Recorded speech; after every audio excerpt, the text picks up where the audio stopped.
Bienvenidos una vez más a esta serie de videos, consejos lirísticos y la verdad, y nada más que la verdad, juntos en un nuevo proyecto, el cual esperemos que tenga, si no el éxito deseado, sí la difusión necesaria para dar a conocer esta historia, la cual casi nadie ha contado, pero que todo el mundo cree que estuvo adentro. Así que continuemos. Así es, hay mucha gente que dice, yo estuve ahí, yo fui, y es más, yo le dije que así le pusieran. No es cierto, no es cierto. Aquí se van a enterar de la verdad. Bueno, nos quedamos en que ese primer cassette que grabaron como dueto Alma Acústica, Javier y el Chester, lo habían grabado en Discos Posada, que fueron Discos Posada fue el primero que dijo, ok, vamos a hacer algo. Tú empezaste a oír ese material, te llamó la atención las letras de ese material, ¿qué más? Fue algo que me sorprendió haber escuchado los 13 temas. Tanto me sorprendió que, como les decía en el capítulo pasado, esas personas que me caían tan mal, y vamos a ser sinceros también, ese orgullo y esa altivez que yo tenía sintiéndome mejor músico que ellos, en ese momento desapareció.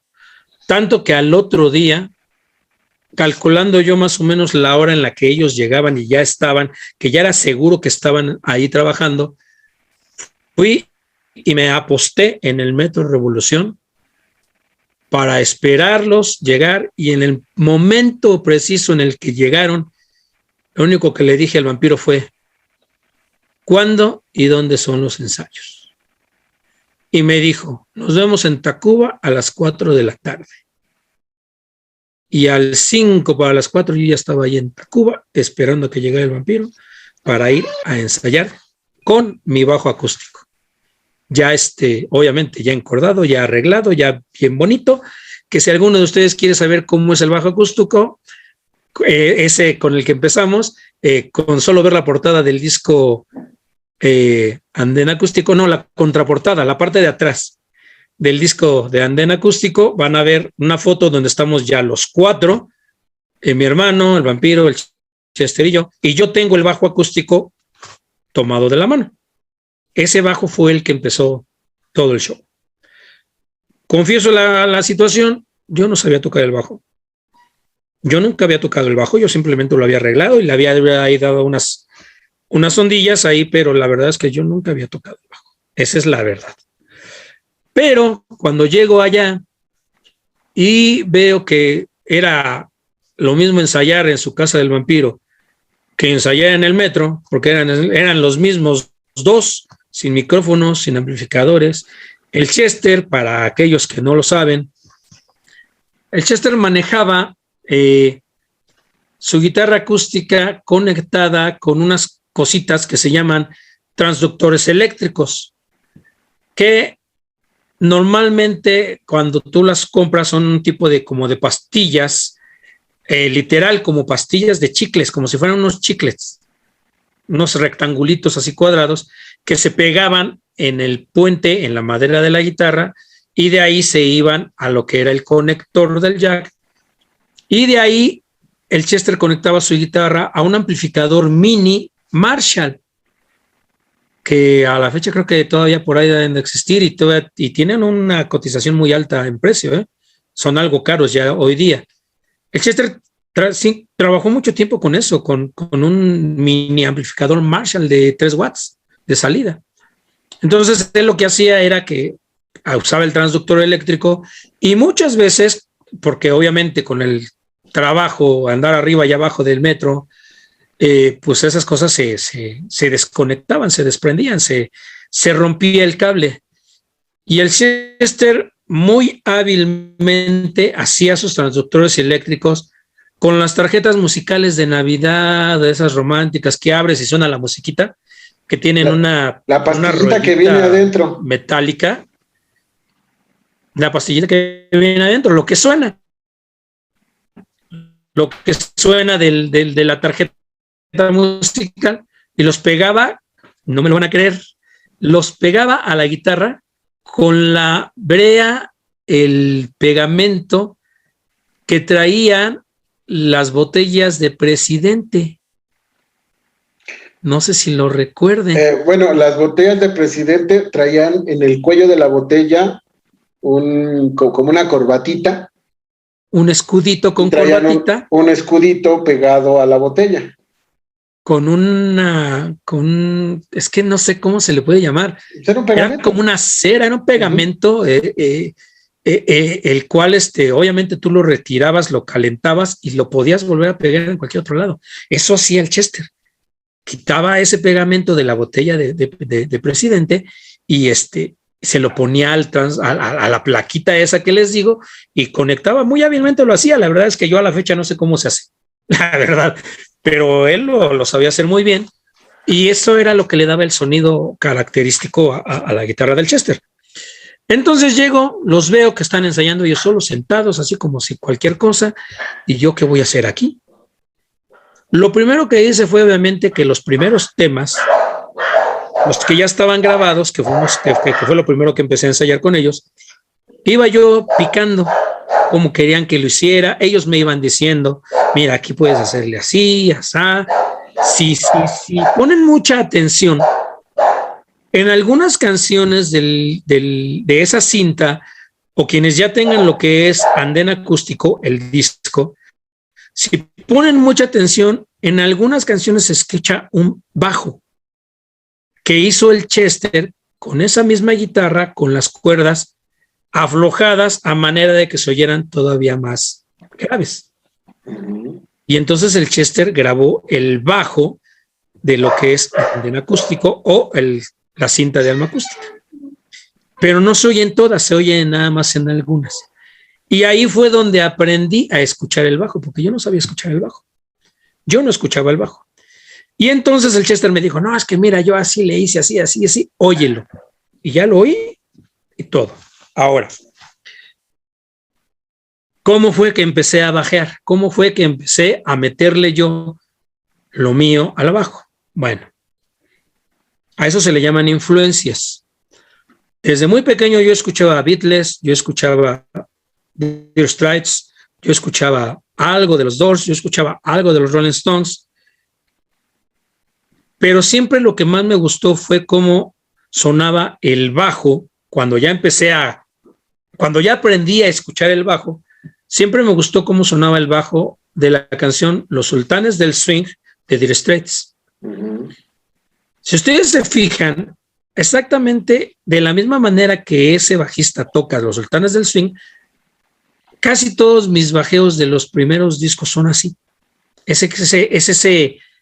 Esa influencia, más que ese estilo, es esa influencia. Ya estás revelando tus secretos. Ya estoy revelando el secreto, pero pues no es que ya no es secreto a tantos años, a 20 años. A 20 años ya el que no pueda tocar una canción de los primeros discos de Sur 16 es porque de plano. Pero es que sí los hay. Sí hay gente no puede tocar los bajeos, sí, o sea, ahí está. De los primeros. Yo hablo de los primeros. Bueno. Que quede bien claro, ¿eh? No, por eso. Luego se me vienen encima que yo qué. Que yo quién soy. Pero si de los primeros discos hay constancia grabada que te quisieron piratear el bajeo y no pudieron. No, eso sí, ya cada quien se quema solito porque pues yo no soy el responsable de eso. Ahora, vuelvo al punto. Aquí la cuestión es que yo empecé a tocar el bajo de una manera así muy precaria. O sea, el bajo de cuando cuando empezamos a salir ya a eventos, el bajo era precario, no era la gran cosa. Obviamente tuvimos que meternos a estudiar, cosa que muy poca gente sabe. Muy poca gente sabe que eso ya lo veremos después, pero muy poca gente sabe que el Chester está estudiado. Sí. El Chester no toca nada más porque ahí le suena bonito. El Chester sabe dónde lo toca. Y el Vampiro se tuvo que poner a estudiar. O sea, no es que el Vampiro, toca bien bonito y canta bien bonito. Sí, no digo que no lo hacía, pero él se ponía a estudiar también. Y yo, que no tenía ni idea de cómo se tocaba el bajo, me veían todos los días. De hecho, en el metro me callaban. Porque yo en el metro, cuando teníamos esa libertad de bajarnos y en el mismo túnel del metro con el amplificador de la guitarra, tocar en el mismo túnel y nadie nos decía nada, pues a mí me tenías desde que me bajaba del tren hasta que me volvía a subir al tren, me tenías ahí haciendo digitaciones.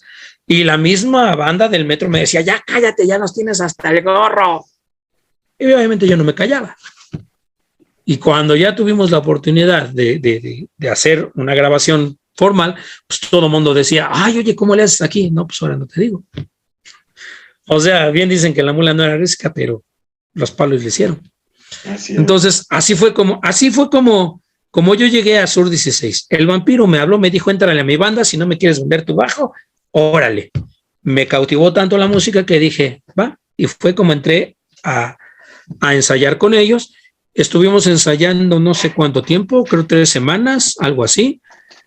Fue un tiempo porque obviamente ellos ya tenían pues llamados en unos cafecillos, en algunos lugares en donde los invitaban a tocar. Y pues obviamente yo me tuve que poner muy al tiro y tenerme que apurar a aprenderme las secuencias armónicas para tocar ya con ellos, que no me acuerdo muy bien, pero a más tardar, yo creo que de que yo empecé a ensayar con ellos a nuestro primer evento ya los 3 juntos, como Alma Acústica, ha de haber pasado a lo sumo un mes. Okay, entonces, a lo sumo un mes. Te tocó también ser parte de Alma Acústica. Sí, o sea, realmente yo empecé con Alma Acústica. Okay. Ahora, quiero aclarar una cosa. Yo nunca había tocado con un grupo y yo nunca grabé con nadie. Yo nunca grabé ni Tropical, ni nada. Nunca había grabado. Había participado en conjuntillos, había participado como guitarrista en algunos grupos tropicales, con algunos compadres haciendo tríos de tributo a los Beatles, en algunos grupos de rock and roll, pero nunca algo serio. Es más, hasta ese momento yo nunca había pisado un escenario como tal. Nunca. Mis primeras participaciones profesionalmente hablando fueron con Alma Acústica. Ya con un banner, le llaman ahora, que antes le decíamos la propaganda, la propa, ya con un banner hecho muchas veces a mano, fotocopiado y repartido ya sea en el metro, en los pósters de la colonia donde se iba a hacer el evento, del lugar donde íbamos a ir, pero pisar un escenario ya como tal, mis primeras veces fueron con Alma Acústica. Okay. Antes había tocado en tocadillas, en fiestas de salón, pero en grupos, la mayoría versátiles. Ese punto es importante. Como guitarrista. Ese punto es importante porque por ahí hay muchas publicaciones en Facebook de pseudopáginas, de pseudo reportajes, y obviamente de pseudo reporteros, que dan crónicas, que publican biografías, sobre todo ahora cuando ese aniversario luctuoso del vampiro, o ahora que fue su cumpleaños, resurgen esas biografías, entre comillas, donde dan muchos datos falsos, y aquí vamos a ir desmintiendo poco a poco los datos, ¿no? Por ejemplo, muchos no saben que el primer disco, por llamarlo de alguna manera, que era cassette, se llamó, que el grupo se llamaba Alma Acústica. Se me trabó un poquito aquí. Ok. No saben que se llamaba el grupo, el dueto Alma Acústica, no saben quién lo comenzó exactamente. Dicen que uno de los sencillos que venían en ese cassette era Rosa Asfáltica, cosa que es mentira. Y aquí hay un punto muy importante a aclarar.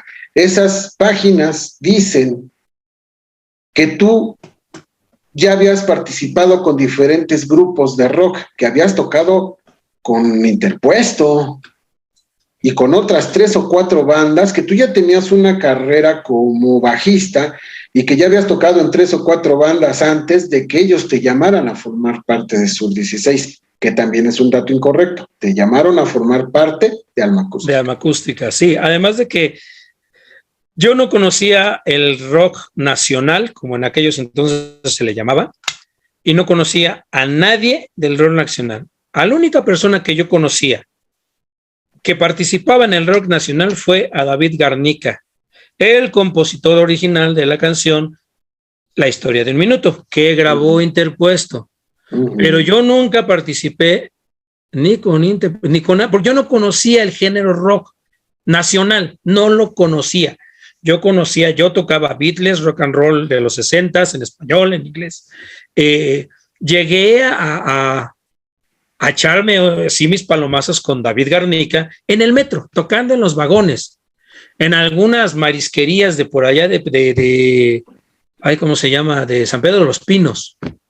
Así de que llegamos, nos juntamos y nos vamos a darle y le dábamos entre todos. Y así llegué yo a tocar, a cantar, a participar con David Garnica, pero realmente una cosa profesional nunca. Yo no había sido bajista en mi vida hasta que llegué a Alma Acústica. Fue mi primera vez que yo toqué el bajo profesionalmente. Y esas crónicas dicen que mandan llamar a Paco Núñez, un experimentado bajista que ya tenía experiencia en 3 o 4 grupos de rock antes, cosa que es completamente falsa. No, nunca había tocado el bajo, no sabía cómo se tocaba el bajo. Quiero aclarar una cosa, el Chester tampoco me enseñó a tocar el bajo. O sea, el Chester me decía, mira, yo le hice así, pero nunca me dijo, mira, vas a hacer esta figura. Ellos me decían, pues haz algo ahí que se oiga bonito. Siempre fue, porque ellos tampoco sabían. Siempre fue así. Porque ellos tampoco sabían. No sabían realmente cómo hacer un bajeo. Ahora, vamos a ser sinceros. En el rock nacional no había una estructura real como bajista. No había una línea que dijeras, mira, así se toca el bajo en el rock nacional. No había. Entonces, no podíamos copiarle a los que ya estaban, porque no había algo que dijeras tú, caray, esto sí suena machín. Y no podíamos inventar el hilo negro en el bajeo, porque yo no sabía cómo se hacía. Esa es la realidad. Yo no sabía cómo se hacía. Entonces, ahí hay un dato muy falso, porque yo de experimentado no tenía nada. La cosa fue cambiando con los años, prácticamente, con el tiempo y con los discos. Prácticamente aprendiste a ser bajista con Alma Acústica. Con Alma Acústica aprendí a ser bajista, obviamente, yéndome a los géneros a los cuales se acercaba la música que se tocaba. Y obviamente ahí yo conocí las influencias del Vampiro y del Chester, que a esa si se la quieren rifar, échenos un mensajito, déjenos ahí saber, para decirles cuáles son las influencias de cada uno de nosotros, que fueron las que fueron formando el estilo y el sonido de Sur 16. Sí, porque en el momento en el que lo platiquemos, la gente va a decir, no manches, no es cierto, no es cierto. Uh-huh. La gente, eso lo vamos a platicar un poquito más adelante, todo el tiempo que estuvimos con Sur 16 nos dijeron, ustedes no son rockeros. Tenían toda la razón, nosotros no éramos rockeros.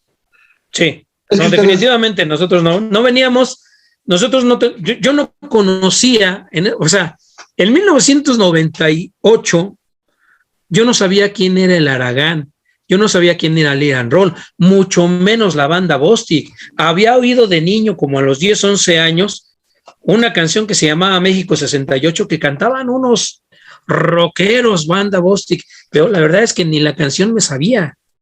Yo no tenía idea quiénes eran. Tlatelolco 68. Bien. O sea, para que veas que ni siquiera me sé la canción. O sea, no los conocía, no tenía idea de qué era eso. Vuelvo al punto. Nuestras influencias. Mi papá nos enseñó a escuchar música de trío, Sonora Santanera, Sonora Matancera. Nos dieron la libertad, sí, eso sí lo reconozco, que nuestros papás nos dieron la libertad de escuchar lo que a nosotros nos gustara. Y nosotros escuchábamos Timbiriche, y nosotros escuchábamos pues la música de aquellos entonces, pero realmente lo que más escuchábamos era lo que mi papá oía, que era trío, santanera, matancera y un poquito de rock and roll. Así es. Ahora, el rock and roll nos gustó porque tenemos un tío que tocaba rock and roll en los años del rock and roll. Y cuando se hacían las fiestas, llegaba el tío con la guitarra y se hacía la pachanga con mi tío tocando y tocaba rock and roll. que es a quien le debemos. Que a nosotros nos gustó, que es a quien le debemos el gusto por la música. Ajá, y el aprender. El aprender a tocar un instrumento. Así es. Que yo por verlo tocar a él fue como empecé a querer tocar. Así pero es. Realmente no habíamos nosotros hecho realmente nada musicalmente, no éramos nadie en la música, nada. No, simplemente era la afición. Y en aquellos entonces simplemente la necesidad de vivir libremente y decir, pues, ¿qué hago? Pues sé tocar la guitarra, pues me subo a los camiones. Y yo empecé tocando en los camiones y de ahí alguien me invitó al metro y ya de ahí del metro me quedé en el metro mucho tiempo. Ahí conocí al Vampiro. Pero yo no había hecho profesionalmente, yo nunca había hecho nada. No tenía yo ni idea de cómo se hacían las cosas profesionalmente. Así es, ya que lo mencionas, quiero aprovechar la oportunidad para mandarle un saludo a ese tío. Ojalá que vea el video, o ojalá que sus hijos le enseñen el video y digan, ¡ay, saliste en YouTube! A mi tío Armando Martínez, un saludote, un abrazo y todo el agradecimiento del mundo, porque gracias a él aprendimos a tocar un instrumento, gracias a él nos terminó de acercar a la música. Estábamos llenos de música desde niños. Por ahí espero yo encontrar una foto de cuando teníamos 3 y 4 años aproximadamente con nuestras guitarritas. Nos gustaba mucho la música y este tío Armando Martínez fue el que nos empezó a dar nuestras primeras notas, el que nos enseñó nuestras primeras canciones, y gracias a él empezamos a hacer todo esto en la música. Entonces, un saludo para él, un fuerte abrazo y vamos a terminar este episodio. Ojalá que les esté gustando. Si les está gustando, por favor, denle like, compártanlo, suscríbanse, hagan sus preguntas, dejen sus comentarios para posteriormente ir resolviendo sus preguntas. Incluso, si hay alguna pregunta que ya dijimos en estos 2 capítulos, se las volvemos a repetir para que les quede clara la información. Esa es la intención, que haya información y que la gente sepa cómo estuvo la situación y cómo se puso la cosa desde el principio. Así que hasta aquí dejamos este capítulo. Nos vemos la próxima. Recuerden, si alguno de ustedes quiere participar, son bienvenidos. Mándenos sus videos, mándenos sus preguntas, mándenos sus comentarios. Si quieren aclararnos algo que tal vez a nosotros se nos haya escapado, porque obviamente somos humanos y esta cabecita así pelona como la ven, a veces no se acuerda de muchas cosas, sobre todo de las fechas. Si quieren aclararnos algo, mándenos su video, mándenos su comentario y obviamente aquí lo haremos pues de su conocimiento para seguir aquí en comunicación con todos ustedes. Claro que Pásenla bien, cuídense. Cualquier reclamo, cualquier derecho de réplica también lo podemos hacer con todo gusto, porque de aquí se trata de decir la verdad y nada más que la verdad. Nos vemos la próxima. Hasta pronto.